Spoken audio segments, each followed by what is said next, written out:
What is a custom motorcycle when it isn't made by a heritage American motorcycle company or a clone of one of those companies' products? That's a question that the engineers and product managers of Triumph have pondered long and hard.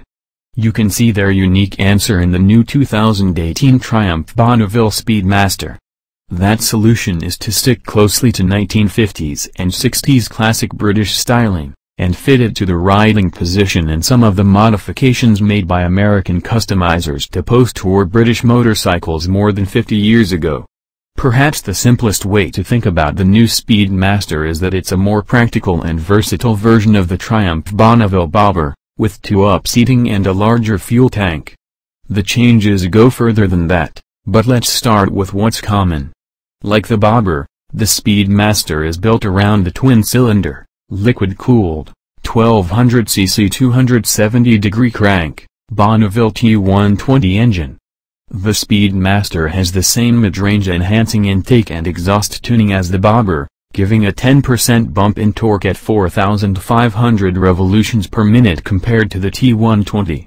The Speedmaster shares the hardtail look chassis and swing arm with the Bobber, giving both a retro appeal.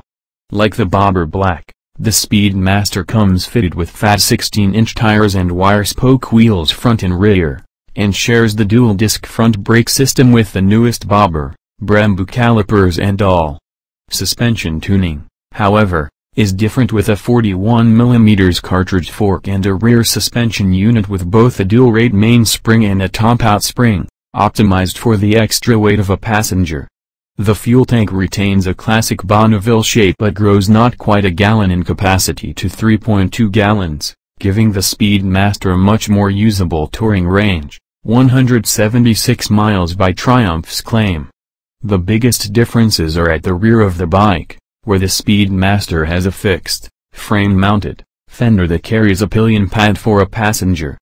Both pad and passenger grab rail are readily removable if you're looking for a different single-seat look. The rider's position changes as well, with standard forward-mounted foot pegs and controls working with a low, 28-inch seat height and a wide, beach cruiser handlebar that wraps back in classic cruiser fashion.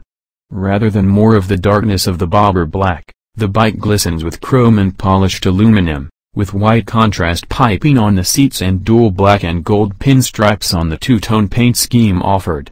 At the front, the round headlight fits into a very traditional-looking nacelle rather than the more chopped and minimalist Bobber housing.